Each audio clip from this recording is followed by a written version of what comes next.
Welcome back sa channel natin. Andito tayo ngayon sa Maysiana City. Bukas na pala ang level 2 ng Landmark Department Store.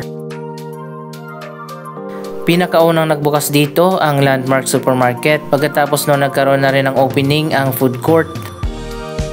Bukas na rin ang hardware.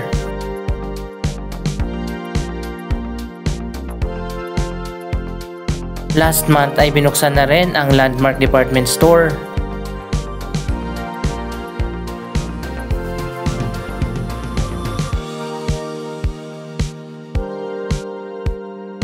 Isang buong building nga ang nakalaan dito sa Landmark, ang pinakamalaking anchor tenant ng Ayala Malls Manila Bay. Nasa 5 floors ang Landmark dito. Wow, napakaganda ng building ng Landmark.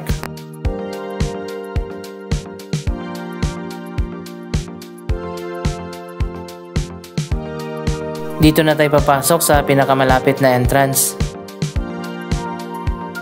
By the way, maraming entrance na papasok dito. Ayan guys, makikita nyo naman napakalawak ng department store nila.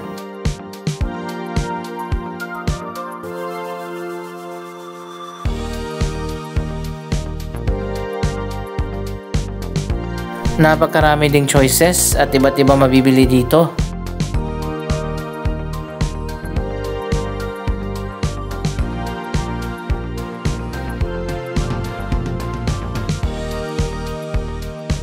Eto na nga, bukas na ang level 2 ng department store. Mamaya akit tayo dun. Grabe, sobrang lawak nito at napakaliwanag pa dito sa loob. Maraming choices ng mga damit, mga bags, sapatos at marami pang iba.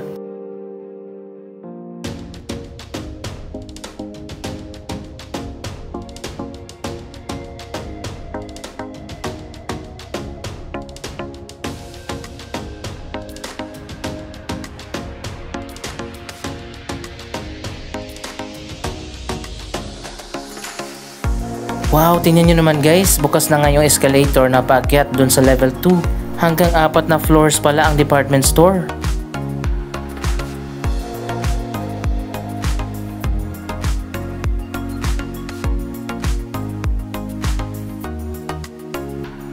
Nasa lower ground floor naman ang supermarket, food court at hardware. Ito naman yung isa sa pinaka main entrance.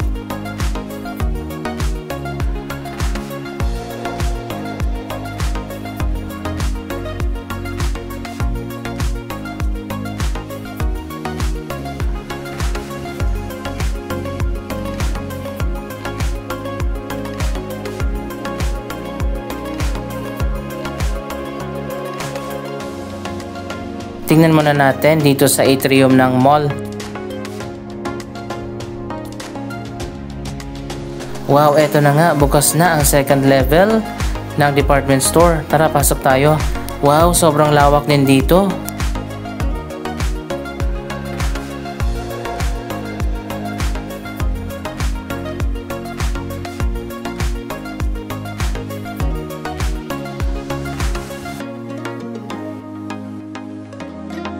Eto na nga at marami ng display dito. Sa tingin ko ito yung ladies area.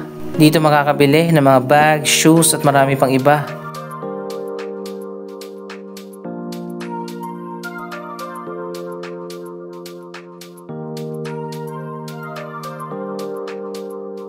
Ang ganda ng interior design ng Landmark, para kang nasa hotel.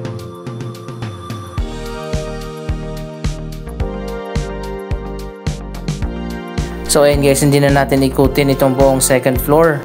Kayo na lang ang pumunta dito kung gusto nyo mag-shopping.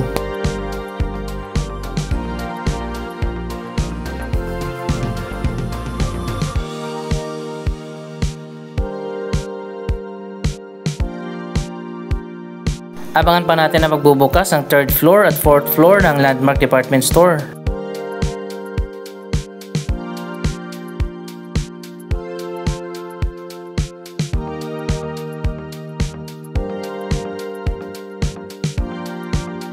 Malawak yung area at maganda pa yung mga escalators.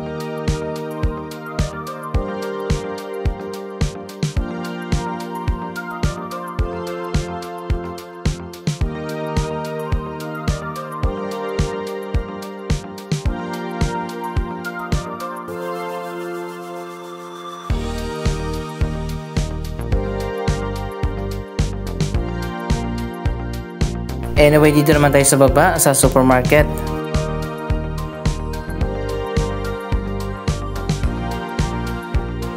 Napakaganda rin ng supermarket dito at napakalawak.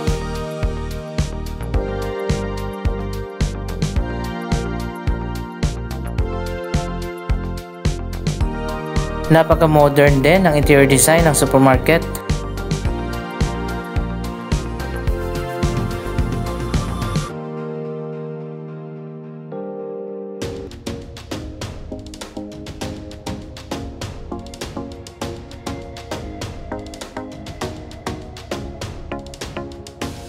Ito na yata ang pinakamagandang food court na nakita ko, napakaliwanag pa.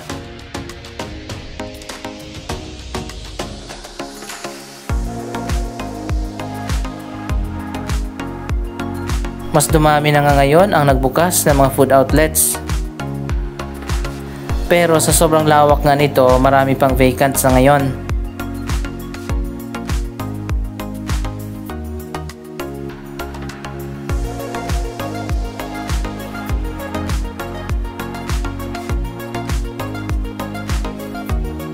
Ang ganda dito, parang hindi food court, para kang nasa isang mamahaling restaurant.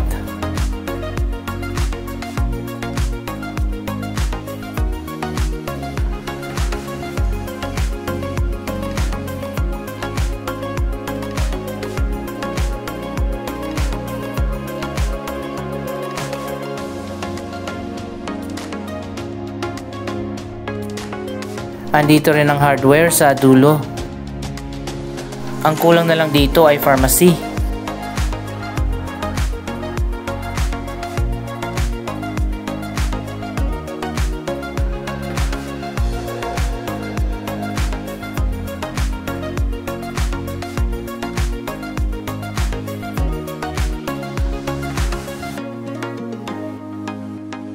Sarap nga kumain dito, marami ng choices ng iba't ibang mga pagkain.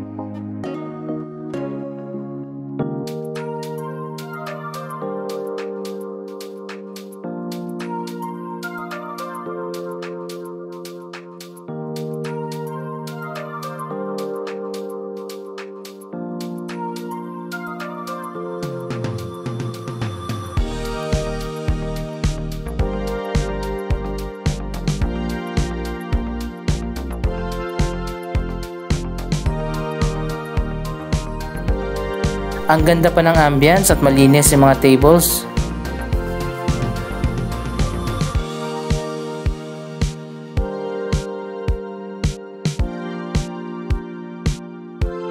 Dito naman sa labas, sa may Central Plaza ng Ayala Malls Manila Bay, ginagawa pa rin yung bagong elevator na paakyat dun sa taas sa Sun Garden.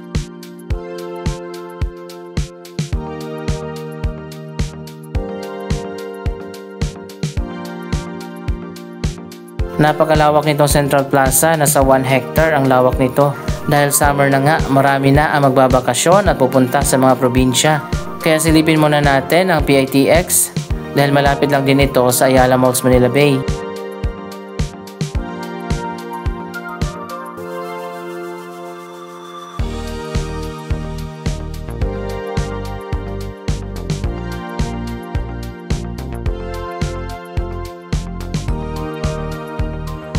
Connected din dito sa terminal ang LRT Asia World Station.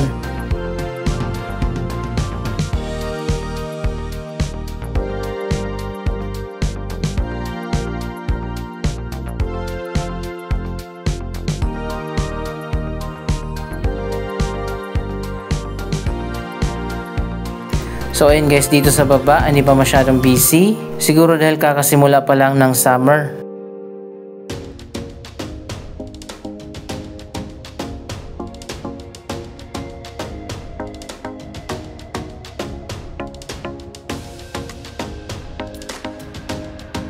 Dito pala sa baba yung mga city bus at ang mga provincial bus ay nandun sa second floor.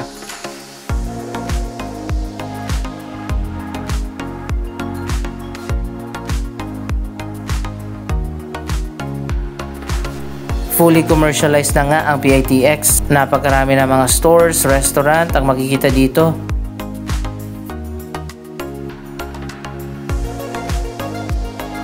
Ayan, dito pala sa gitna ang marami ng tao.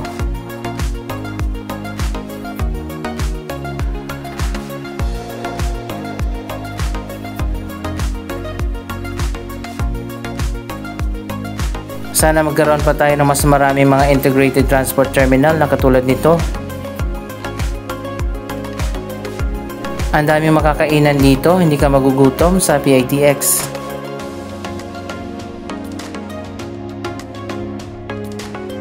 Marami na rin ang iba't ibang mga stores.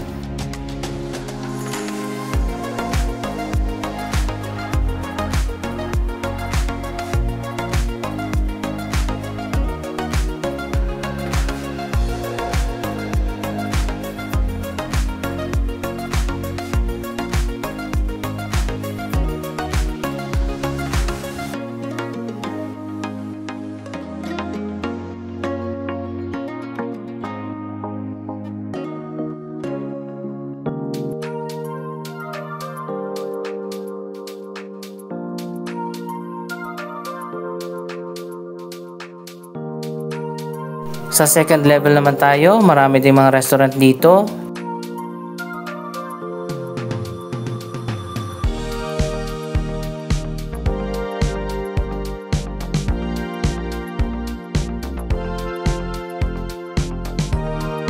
So ayun guys, sobrang busy na pala dito sa second level. Dito ang sakayan ng mga bus na papunta sa mga probinsya.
May mga ilang stores din na nag-close pero meron din agad na kapalit.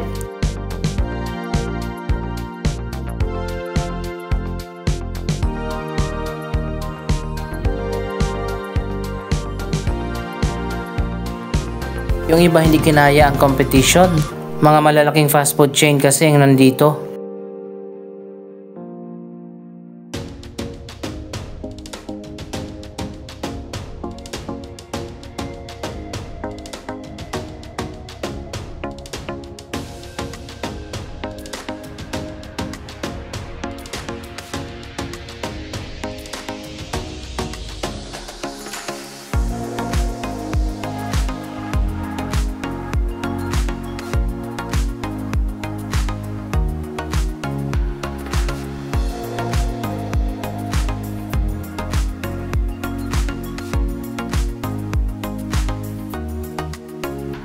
Nasa third floor naman ang PITX na papunta sa LRT station.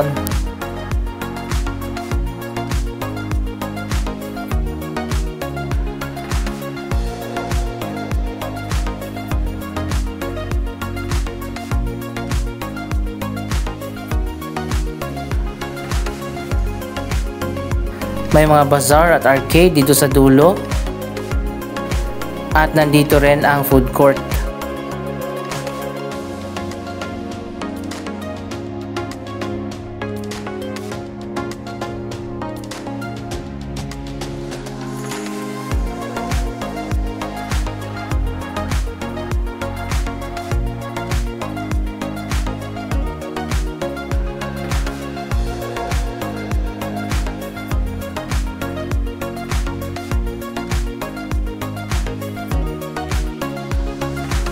Anyway, anong masasabi nyo sa mga development dito sa lugar na ito? Mag-comment lamang dyan sa baba ng inyong mga reaksyon. Maraming salamat sa inyong panonood. Huwag kalimutan na mag-subscribe for more updates. Thank you for watching.